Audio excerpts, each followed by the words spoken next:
Hey guys, Joe here, doing another video from the chair. Good chair.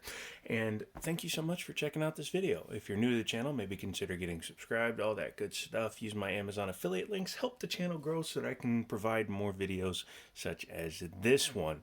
Now, in this pandemic time that we're going through, Smith & Wesson, along with other companies, have had banner years. Even though there's a big problem with the supply, demand is huge. Millions upon millions upon millions of people are going out and purchasing their first home defense purchase, be it a long gun, a handgun, rocket launcher, what have you. Well, that has led to development of many things that are of really, really, really cool technologies and competition in both the large market, custom 500 Smith & Wessons and 30 BFGs and all that stuff, but also in the personal protection and carry racket. As I said, Smith & Wesson has had a banner year. Their stock has gone up a bunch. They have outsold their predictions by quite a bit, and they decided to come out with a new piece to compete with the Glock 48. That's what's in this Performance Center box. Performance Center for Smith & Wesson is kind of like Colt's Performance Center or TRD for Toyota, SRT for Chrysler, in that they take a standard firearm and they give it all the bells and whistles. Thankfully, they don't waste their money on the boxes. They just put their money into the firearm, which is the most important part. In today's video, we're taking a look at the brand new Smith & Wesson M&P Shield Plus. Long name, but as you're going to see, this is a pretty badass pistol. Let's go ahead and check out the box first. Came in this nice little bag. You have all your paperwork here, your lock, some stickers, some tools for working the optics ready portion of the firearm, which we'll take a look at. And then this little baggie, or excuse me, this little pouch here, which contains a very nice little cleaning kit. If this was a used firearm, this would be staying with me. But it's not, so it won't be. So let's go ahead and take a look at the firearm. First thing you do is safety check it. Nothing there, nothing there. We can go ahead and drop the slide. And this is the M&P Shield Plus. As you can see, they have it embossed or laser cut right in their Performance Center. So there's no mistaking this for a lesser model. Pardon me, I just woke up and I couldn't stop that yawn no matter what I did. Dimensionally, this firearm is the same size as a Glock 48. I forgot to grab a Glock 48, so for comparison's sake, I have no idea where I put it. Here's my Glock 19. You saw this in last week's video, and there will be some changes coming to it, but as you can see, the slide is the same length. Overall, when it has the base pad on it, it's the same height. However, much skinnier. This is a single stack with firearm. However, it's a double stack magazine that holds 13 rounds. This is kind of like the same design that the 1445 from Para Ordnance or the STI Staccato uses. The double stack is down here and it feeds up into a single stack feed for the barrel. They do that by putting a minor swell here on the grip. And once it's in there, like I said, same size as my Glock 19. I almost called it my Glock 48. There's some major changes coming to this, by the way, so keep your eyes open for that. Overall feel in the hand is very nice. It's very thin. I like the feel of this backstrap. This is non-interchangeable, but as you can see, it's nicely stippled. Very hard to lose your grip on that. You can see it'll take your skin off. It feels very nice in the hand. No external safeties other than a trigger safety, which is fine, and your slide lock, slide release, and your takedown lever. The mag release looks to be ambidextrous, but I have not tried to switch it over to the other side. If you own one, let me know if it is. The exterior of the gun, it has the standard cuts that look just like your normal M&P, but this one has your optics ready cutout on the top. Yes, you can run an optic on it. However, you don't have to if you don't want to, because it also has fiber optic sights. I like that they went with the two color setup. It makes it a little bit easier to pick up. so that you're not confusing the rear and the front sights. If they were all red or all green, sometimes that can happen. That's why I like on my Glock, where the rears are basically dark during the day, but different from the front. So it's very easy to pick up the sights. Does have porting here, just like that one Warthog clone from Rock Island I showed you before, and this should help some with muzzle flip because it is chambered in 9x19, just in case I forgot to mention that. Sorry about that. Striker fired has a trigger bar safety, not trigger bar safety, but a trigger safety. Single action only, so when you pull the trigger, you got to push in the safety tang, I guess it would be called, and dunk. Once you do that, you have a dead trigger. However, this one resets itself, unlike a Glock. And again, I'm comparing it to Glock because a lot of people will. The Glock actually kills the entire trigger. It doesn't reset on its own. With this one, you do have to get a full reset in order to reuse it. Very nice trigger. Very soft. And there's really no take-up. As you can see, it just kind of...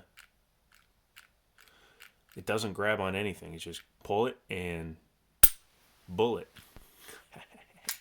He makes a funny joke. Overall, the design is very nice. It should fit very well for your in-the-waistband holsters. Very easy to appendix carry this, I would bet.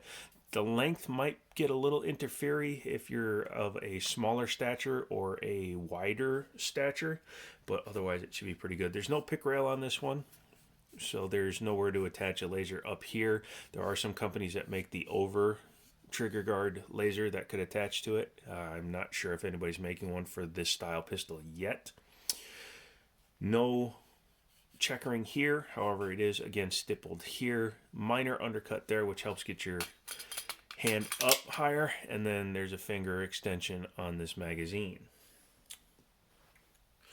The other magazine that comes with the firearm is a flat base pad, which is a little bit short for me, but for most people it should be alright. Let's go ahead and take her apart and see what the internals look like. In order to do that, first thing we do is safety check it one more time. And yes, I always multiple safety check my firearms. It's just something you have to get used to. Keep the slide lock back and put your takedown in the down position. While holding the firearm slide, go ahead and do that. Pull the trigger and it will release it. Take a look at the slide first. Captive guide rod, very nice. Keep an eye on which end is big and which end is little. That'll help you reassemble it easier. Barrel comes out just like most striker fire guns of today's age do. You just push forward and tilt down. As you can see, it does have porting on the barrel to match the porting on the slide, so it is an effective muzzle brake or muzzle flip device. However, that could potentially, not saying it will every time, but you could get shavings that come out of here and out of here that could blow back into your face. Keep that in mind. And also, if you run really dirty ammo, you could dirty up that front sight pretty easily when you have the cuts inside of it. Barrel is nicely finished. Very nice coating on it. Should last for a while. Taking a look at the inside of the slide, and it looks like they did some weight reduction, probably to balance out the slide by some little drill bit marks in there. Very nicely placed. They're not like random, but I believe that was probably to balance out the slide a little bit, which is cool. There is your striker tube, your drop safety, your striker reset, and your rear plate. I apologize, man. I'm so tired this morning. Taking a look at the frame itself, it looks very much like a standard M&P. However, being a performance center, the spring feels lighter, the trigger feels much lighter, and it probably has a tighter spring inside of it. It does have metal guide rails, front and rear. There's your ejector, pew, and there is your trigger bar. Pretty nice, pretty plain. It's a very light pistol. Probably weighs about the same as a Glock 48, so probably in the 24-ounce range, which is not bad. To reassemble it, take your barrel, flip it up, boom, boom, lock it in. Take your spring. Again, the small end was towards the front of the firearm, so go ahead and put it in there. It's a stiff spring, so you'll have to compress it a bit. And I might have to do this off camera.